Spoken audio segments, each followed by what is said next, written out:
I thought my mother was calling me. Basement nightmare. The U-Haul coughed and died in the driveway, a pathetic wheeze of protest against the incline. Havenwood, Ohio.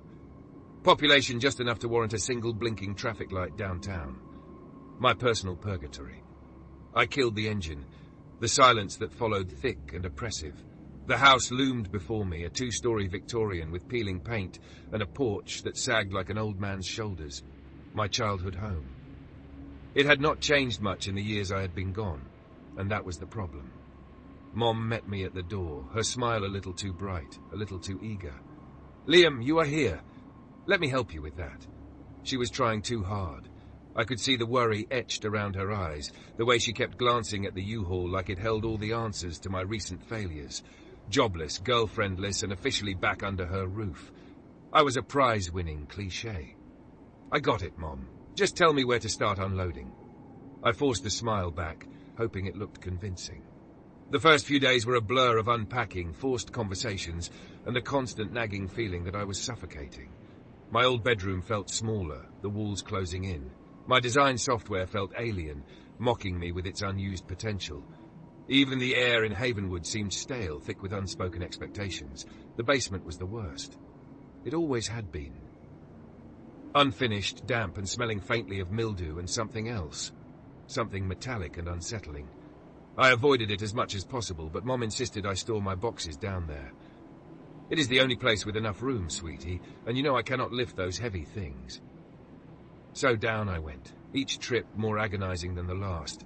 The single bare bulb cast long dancing shadows, making the exposed pipes and crumbling foundation look like the teeth of some subterranean beast. It started subtly. A chill down my spine, a feeling of being watched. Then came the noises. Faint scratching, like something scurrying just out of sight. I chalked it up to mice, old house quirks, my own frayed nerves. Then the phone rang. I was hunched over my laptop in my room, trying to salvage a freelance project when my phone buzzed on the desk. I glanced at the screen. "Mom." Confused, I answered. "Hey, Mom, what is up?" Only silence. Then a burst of static, followed by a faint, almost imperceptible whispering. It sounded like multiple voices, distorted and garbled, too low to make out any words. "Mom? Is that you?" More static. The whispering persisted, growing slightly louder. It was coming from everywhere and nowhere at once, a feeling of something crawling inside my ear. I ended the call, my heart hammering against my ribs. Maybe a bad connection? But something felt wrong. I went upstairs. Mom was asleep on the couch, the TV flickering a rerun of some ancient sitcom.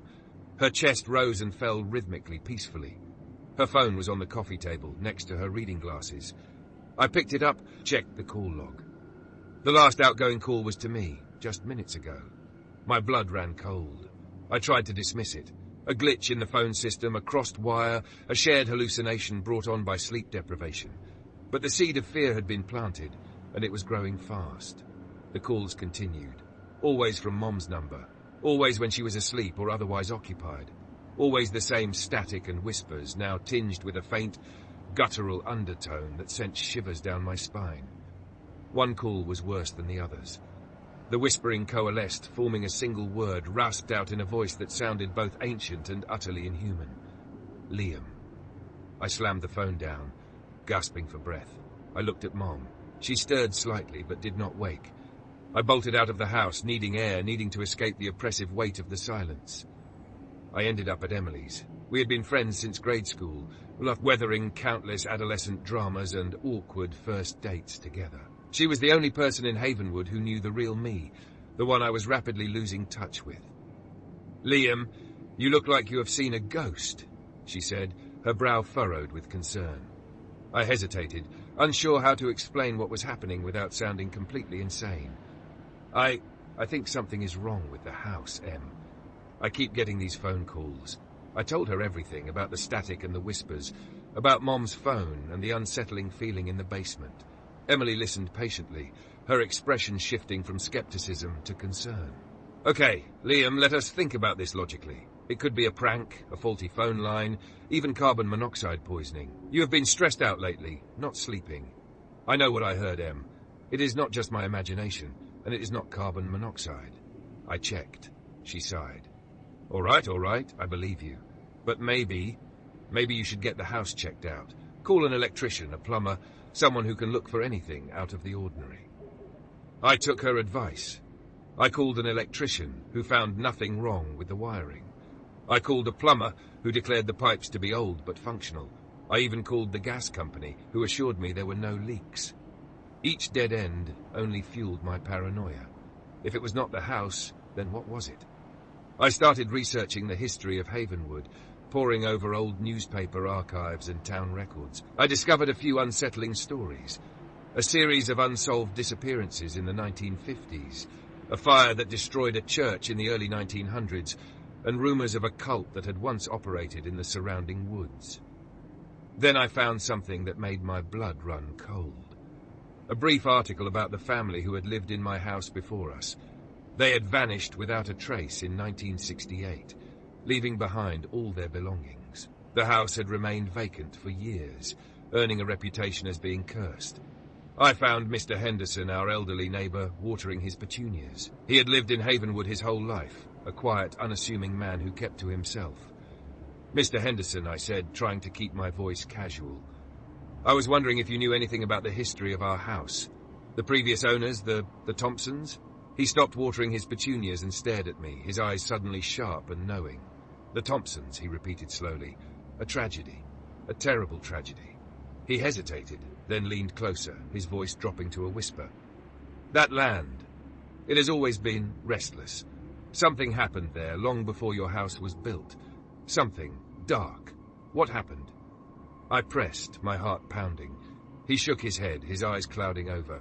Best not to dwell on it, son. Some things are best left buried. He turned back to his petunias, effectively ending the conversation.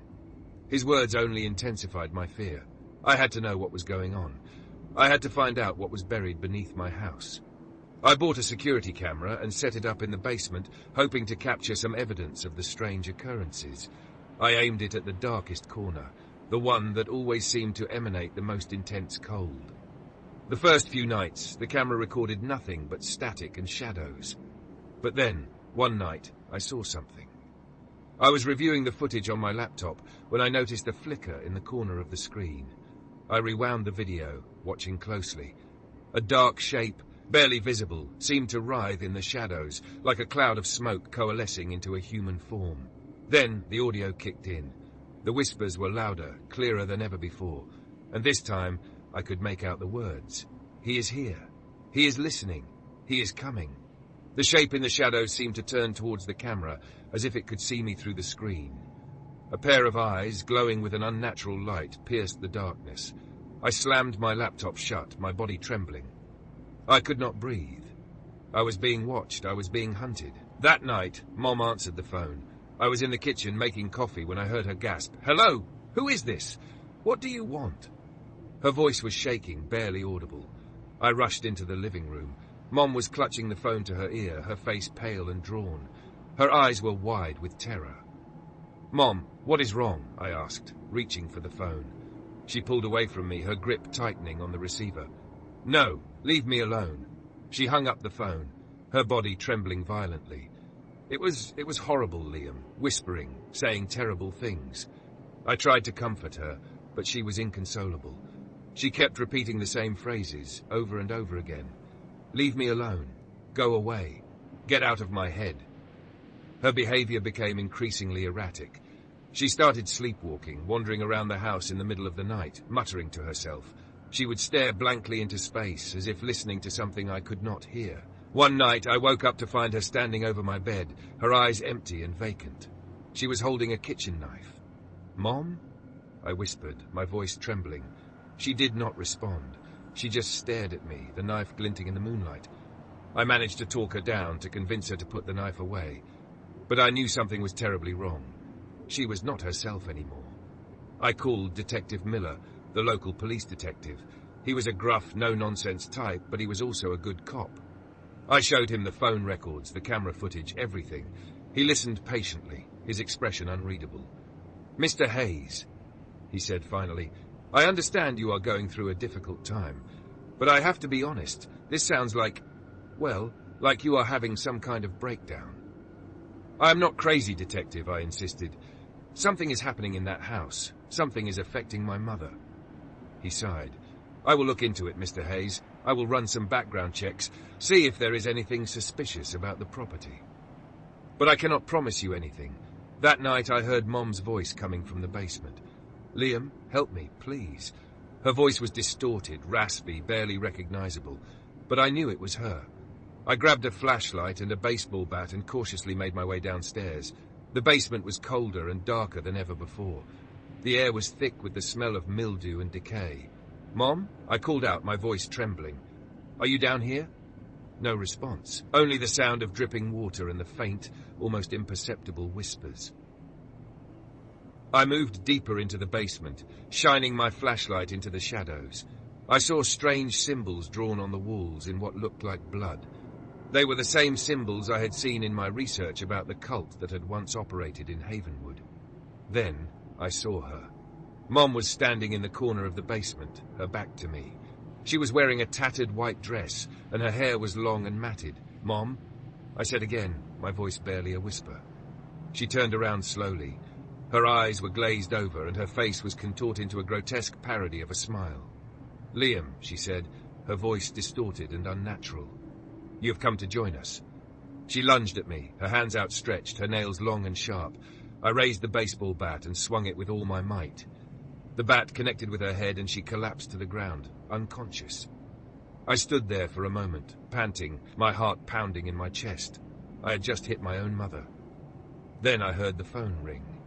It was coming from the corner of the basement, from behind a loose brick in the wall. I cautiously approached the wall and pulled out the brick. Behind it was an old antique telephone, the kind with a rotary dial and a heavy receiver. The telephone was pulsing with an unnatural energy. The receiver was vibrating, buzzing with electricity. I hesitated, then picked up the receiver. The voice on the other end was deep, guttural, and filled with unimaginable malice. Liam, it said. Welcome home. The entity revealed itself. The name was Azazel. It revealed its history with the land, the dark rituals performed, the souls consumed. It wanted Liam. It wanted him to be a vessel to walk among the living. The basement began to shake violently. The walls cracked and the floor crumbled.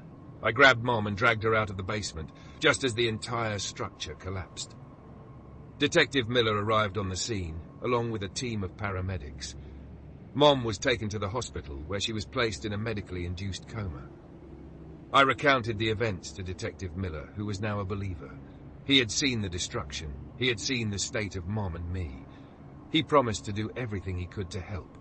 The house was condemned, deemed unsafe for habitation. I stayed with Emily, trying to make sense of what had happened. Then the phone rang again. I looked at the screen. Mom's number. I hesitated, then answered the call. The whispering was back, louder and clearer than ever before. He's not gone, Liam, the entity hissed. He's always with you. He's inside you. The entity revealed that it was not confined to the house. It could follow me anywhere. It could be anyone. I looked around the room in horror, realizing I was not alone. I thought my mom was calling me, but now I know it wants to be me.